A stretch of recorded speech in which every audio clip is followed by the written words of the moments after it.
Hi everyone. It's such a privilege to be here with you today. This moment kind of feels unreal to me. When I think about how I was all through my school and college days, I was this shy and underconfident kid, and I would have probably been sitting on that corner of the room. So, what changed? 8 years ago, I took the call to join the Teach for India Fellowship, and that's where my story starts.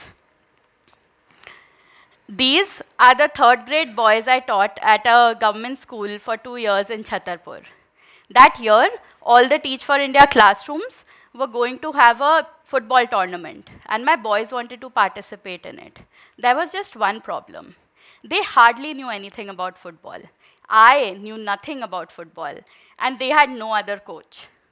But for 2 months, all of them practiced diligently, coming to school every day 1 hour early, staying back after school for 2 hours. We would watch lots of YouTube videos. When they realized these videos were in English, their language skills improved.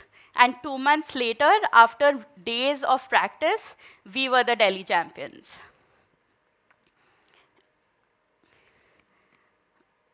And this kind of single minded pursuit for excellence and learning was true for all the kids that I was teaching.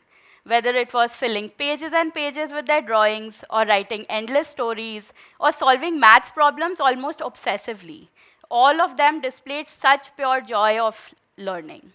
So, what happens to us when we grow up? When I think about how I was all through my college years, I was so disinterested in what I was studying. And when I was sitting through those investment banking interviews, I dreaded that one question: why did I want that role? How could I explain to them why I had spent those 4 years studying things that I wasn't interested in for jobs that I didn't really want? Quick show of hands, how many of you agree with me? Great. Then I hope you leave this talk with some thoughts for yourself. 8 years ago, standing here like this would have been unimaginable for me. But through these 8 years, I followed my interest. I founded Alohomora. Some of my team members are standing there at the back as well. And together, we're impacting 2,500 youth to follow their interest-aligned careers. And Alohomora is a magical charm that unlocks things. It helped me unlock my magic. And with the stories I share with you today, I hope it helps you unlock some of your magic too. So here goes. Some stories of magic for you. My first story is about discovering your magic. This is Akash. Akash was a very passionate sportsman all through his school years. But when he started evaluating his chances of a career in the cricketing world, he lost hope. He realized that this would probably not be possible for him. He could have, like most of his other peers, joined any other call center or retail store job, but he didn't do this. He started thinking, was cricket the only thing he's interested in? And he realized it wasn't just cricket, it was the entire sporting and fitness world that really excited him. And so, suddenly, the world of opportunities opened up for him. And he could be anything from a gym instructor to a personal trainer to a coach to working at a sports management company, and all of them would allow him to pursue his interest. So, my first key to unlocking your magic is to expand your horizons. Think like Akash did about your interests. Don't think painting, think the art industry. Don't think journalism, think writing and communications. And suddenly the world will open up for you. My second story is about amplifying your magic. This is a picture of a reflection journal that was designed by, by 5 12th grade students who were all pursuing to build their art skills. Just a few months before their board exams, an opportunity came up for them to design this journal. And so, while all their other peers were stressing about those board marks and how they would study for it, these 5 students spent 2 weeks creating 40 original pieces of artwork, giving each other feedback, brainstorming for themes, motivating each other to keep to deadlines. This was their first freelance professional project. Their portfolios became so strong that one of them, Dhanesh, is now studying at the Delhi College of Arts. So my second point is to leverage those networks that you have.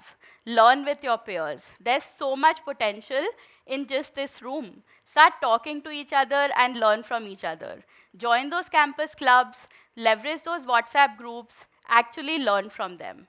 Don't wait for that perfect workshop at that perfect time of the year to attend to learn. Don't wait for that expert to teach you. Ask questions, go to your professors, create opportunities for yourself, and amplify your learning. My third story is about finding the fuel for your magic. This is Asha. Asha comes from a very conservative family in a low-income community in Timarpur in North Delhi. She wanted to be a chef and join this multi-cuisine course. However, her family said no.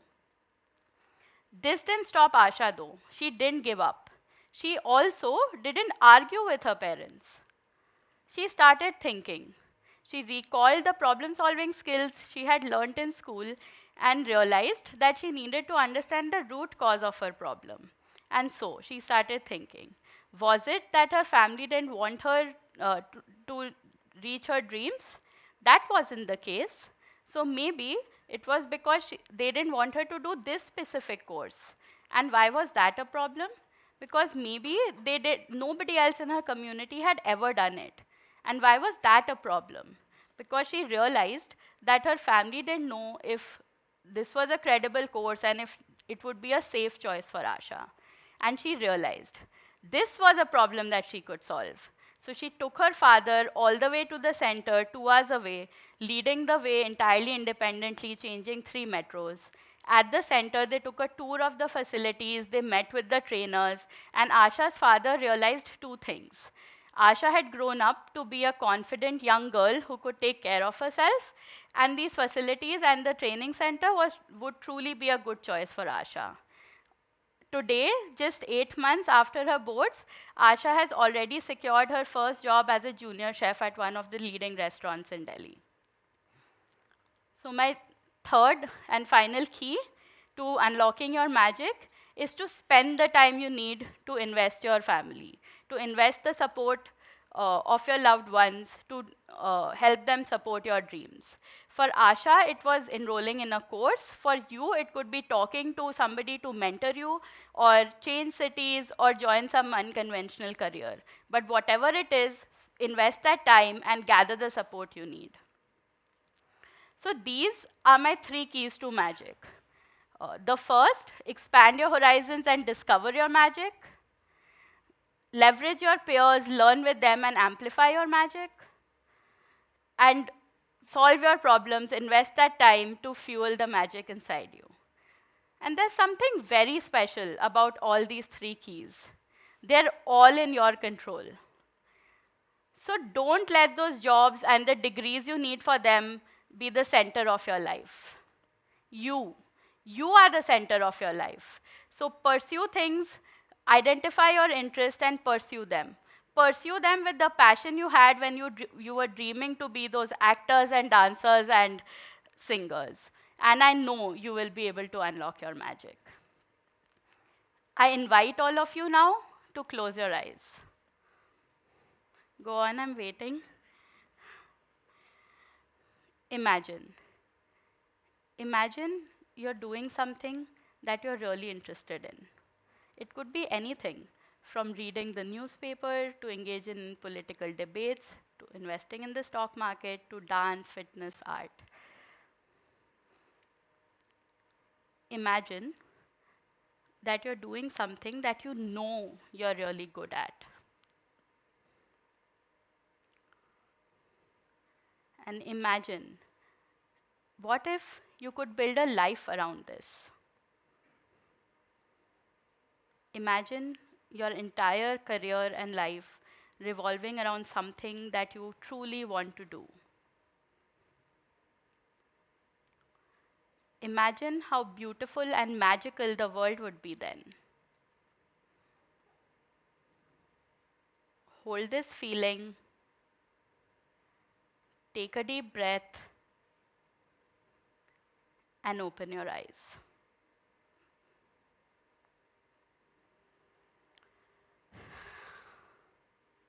Do you want this?